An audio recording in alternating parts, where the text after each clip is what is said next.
masaajidka Usaama bin Said oo ka mid ah masaajidda degmada Burtinle waxa uu xilligan dhismihiisu marayaa meel qabyo ah waxaana ka kala go'ay qarashaadkii loogu talagalay in lagu dhiso masaajidkan oo muhiim u ah bulshada degan xaafadda Howlwadaag ee degmada Burtinle ayaa bulshada xaafaddu waxay u qabaan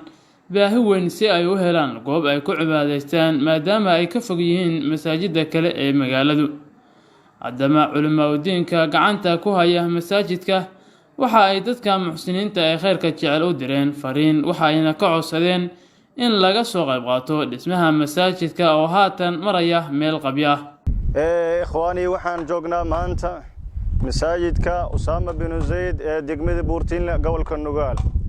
alxamdulillah ikhwaani masaajidkan aad arkaysaan waa masaajid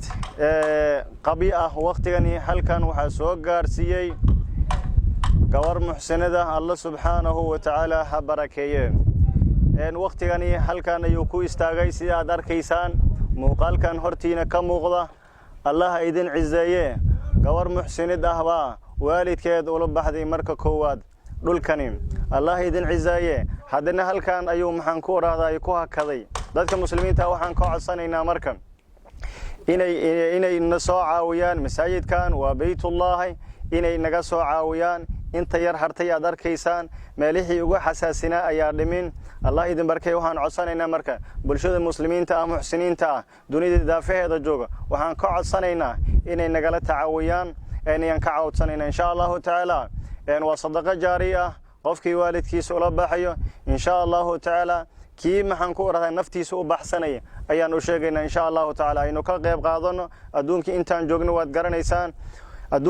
joogno waad garanaysaan waa maxaan ku oraday maalmo kooban way rasuulka alayhi salatu wassalaam wuxuu leeyahay ida maata ibnu aadam inqada amalu ibnu aadanka hadii uu dhinto amalkiisa waa go'aya illa min thalatha saddex mooyaan inta kale amalkooda waa go'aya waxa kamid aha wa waladun salih wa sadaqatun jaariyah al-ilmu yantafi'u bih qof aalim ah cilmi bartay cilmigiisa dadka sii gaarsiiyay kuwii uu barayna dadka sii baray waxa kale kamid aha وصدقة جارية يا كم ده صدقة جارية سيدا أنه كلا قف كي بيت الله دسا أما محن كورة هذاي عيل أنتو قدوا وقفوا سيدا وكلا وصدقة جارية أنت عمل قدوا وسعنيا إيوه ولد صالح يدعو له إيوه ولد صالح قف كدلي عرور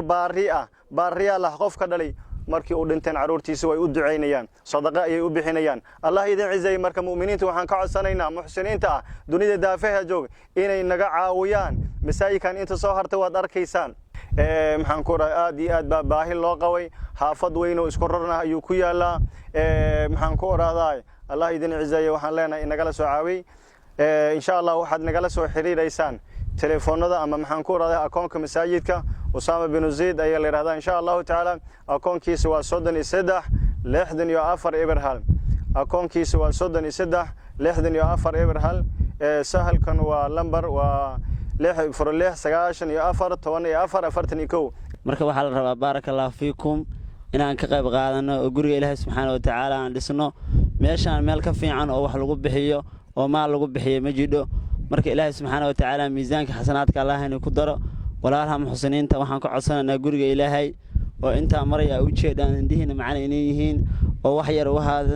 u hareen waxa rabnaa inay qayb qaataan Soomaalida wax ku mahma wax qof dhiba tol dhiba qof ma dhimaan waxa la rabaa hada guriga Ilaahay inaan wada kacno gacmo jid wax ku gooyaan walaalayaal waxa la rabaa Ilaahay subhanahu wa ta'ala ugu dhawaanana masjidku waxa uu mariyaa meel waxa u dhiman dadka iyo salaah u dhiman insha Allah ta'ala inta waxa la soo baxay dad muxsina gabar muxsinada la baahsan loo sheegay aydan niyada Ilaahay oo yeelo waalidka u baahdan Ilaahay gaarsiyo marka insha Allah ta'ala Ilaahay waa subhanahu wa ta'ala wafa'alul khayra la'allakum tuflihun war khayrka falawat libanaysan marka libaanta waan ku jirtaa insha Allah ta'ala Ilaahay gurigiisa inaan amirno aan dhisno marka aan ka qayb qaadano barakumullahu fiikum idii waalidkeeda waxa u bixinaysa idii nafteeda horumarsanaysa marka masjidka insha Allah ta'ala anaga ayna sugiya iyo anaga kuwana la mid ah qofkii fiidiyogan soo gaar waxaan ku codsanaynaa insha Allah ta'ala dal idii umada Soomaaliyeed oo muxsiniinta ah oo Ilaahay wahsiyay waxaan ku codsanaynaa masaajidkeena insha Allah ta'ala inay ku soo qayb qaataan qalabna masaajidkii meel fiican baa noo maraya ma koor dariisa dahad baa maraya ilaan antii kalena hadda waxa la rabaa walaalaha muslimiinta meel walba oo joogan dal iyo dibid inay maartaa soo caawiyaan oo sadaqa jaariya in Ilaahay dartii u soo baxsadaan waa rajaynaa intii video aragto oo muslimiin ah meel walba joogan dal iyo dibid bulshada muslimiinta gaar ahaan ummadda Soomaaliyeed waxaan ka codsanaynaa in masaajidka Usaama bin Zayd ay soo caawiyaan runtii masaajidka meel fiican buu marayaa meel gabagabo ayuu marayaa ilaahay subxaanahu wa ta'aala wuxuu leeyahay wama tuqaddimu li anfusikum min khairin tajiduhu 'inda Allah wax walba aad bixisaan oo khayr xaq Ilaahay aad ka helaysaan bulshada Soomaaliyeed meel walba dunida daafeed ay ka joogaan intuu klibkan soo gaaray inay masaajidka soo caawiyaan waxa ay kala soo xiriir karaan akoomada culimada ay hore u sheegeen Ahmed Cabdiqani Iglami warbaahinta Somali Cable Burtinle